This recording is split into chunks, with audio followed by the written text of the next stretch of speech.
Thanks, Matt. We're just over an hour away from Ohio's wrestling match against Big East West Virginia. And I'm joined alongside by Coach Joel Greenlee. Now, Coach, this is a young squad in the Ohio wrestling team, but tonight is senior night, and it's all about the seniors. What can you say about this senior class? Thanks, Alex. The Ohio Bobcats wrestling team has drank from the fountain of youth for this season. With a lineup full of underclassmen, the team has just 3 seniors on the roster. Well, I'm here with Coach Greenlee and Jeremy Johnson, the 7th best wrestler in the country. And today we're going to demonstrate the scoring system of wrestling. And Coach Greenlee is going to help me out with that. And Jeremy Johnson is going to be demonstrating on me. That's why I'm in the singlet right now. So hopefully he goes a little easy on me. We'll see what happens, though. Yeah, that's right, Blake. Officiating is often underappreciated in sports. Siblings Mike and Joan Froof have officiated numerous sports for over 30 years. The most satisfying part of their job is being there for the kids. Sports are a family affair. For Joan and Mike Froof, sports are also a job, and their job is one of the most unforgiving, but it has made their bond stronger. I think it is something that we can do together, and you know, it's something we can talk about, and we go to meetings together, and that makes it definitely does make it so you can be closer. For them, being a referee is not about the money. Over the years, I've worked far more games at Little League level, Little League baseball, softball, whatever, that I never got paid for. The biggest reason that we referee at and we've refereed at every level, that, you know, varsity and down, is because we do it so the kids can play. I would encourage people to not necessarily enter into officiating for the money, because it's more about the kids and the integrity and the sportsmanship than it is about the money. Joan Froof, despite her gender, has earned the respect from many coaches. She is the most tenured female official for football in the state of Ohio. You just really wanted people to be able to look at you not as a female official, just as an official. And my mom always said I didn't look like a girl out there, I just looked like I was really short and had a ponytail. Clearly, the Froofs enjoy what they do and have had a lot of fun working together over the years. Right here, they're piling it on again as Kyle Roush goes over the middle. He takes it all the way, 41 yards for the touchdown. And Wahama is now the TVC Hawking champion with the win. They win 28-6. All right, Wahama clearing that last hurdle. Now they are once again back-to-back TVC Hockey champions. Their second year in the league. It's their second championship in this conference.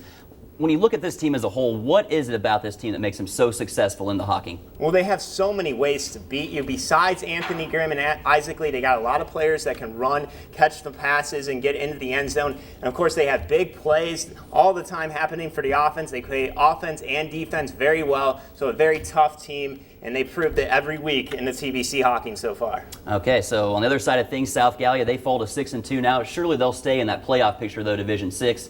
What can they take out of tonight as a positive, if anything? Well, they did play very well. They did force 5 turnovers, and they still have a chance at the playoffs. They play Waterford. They'll get some points if they beat them. And then, of course, Sims Valley. If they win that game, that'll be huge, and they'll likely make the playoffs if they beat them. The Ohio basketball team is in need of a win and fast. And tonight, the Green and White have an opportunity to get back in the win column as they take on the Kent State Golden Flashes. Ohio, after starting the season 12-1, has lost 3 out of their last 4 games, including 2 conference losses. As for the opposition, they have won 4 out of 5 coming into this game. And we are now going to go live to the Convocation Center to talk with WOUB's Blake Brody. Blake, obviously a tough test for Ohio. What can the Bobcats expect out of this Kent State team? Imagine having 6 children, all of which are boys and all of which play football. And that sounds crazy, right? But for Ron and Terry Branch, this is a reality. And their youngest son, Jamin, is in his senior year at Wahama High School and is the final branch of a very talented family tree. Never thought that we'd have this many children, and we never thought that we'd have all sons as it is. The Branch brothers' football journey began at St. Mary's High School. With every brother playing football, sibling rivalry is an understatement. My wife won't even play games with us anymore because it doesn't matter if we're playing Monopoly or Rummy, we're going to argue and the game's going to end up with somebody being mad and storming out. It could be, I don't know who can spit the farthest, and we would try to outperform each other. The one thing with all of us is that we were all trying to outdo the one that came before us, so whether that was on football or just anything generally in life, set the tone for us to be successful people in life. In 2002, the Branches grew closer together as a family. Aaron, the third oldest brother, was killed in a car accident. Aaron was the first of the Branch brothers to play at Wahama High School. Never envisioned that a son would die before I did.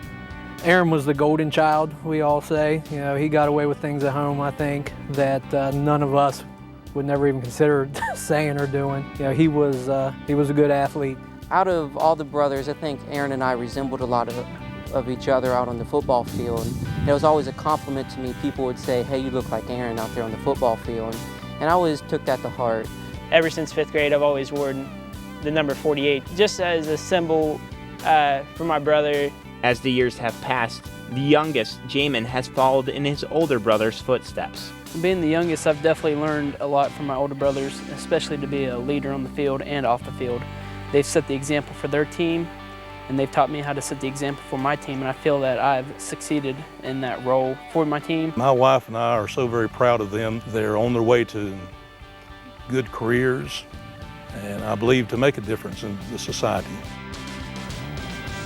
The brothers' father, Ron Branch, surprisingly never played football, and the boys say their mother, Terry, is the one they go to from all the tough love they get. All right, Nick, that's a really cool story from the Branch family. Thanks a lot. Thank you. But Blake, do you like the movie Transformers? I love it.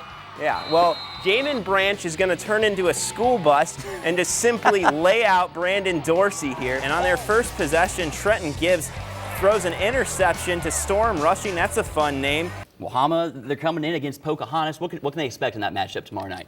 Well, maybe the true question for them is, can they paint with all the colors of the wind? Disney reference? Yeah, I had to make a Disney reference there. Well, they need to get Austin Keefe going in a running game. He has been shut down in his first 2 games. However, he's been hurt since 2-a-days, and Coach Phil Fairs wasn't sure if he was going to be ready for tonight's game. Keefe was in the lineup, though, and the Tomcats were ready to go.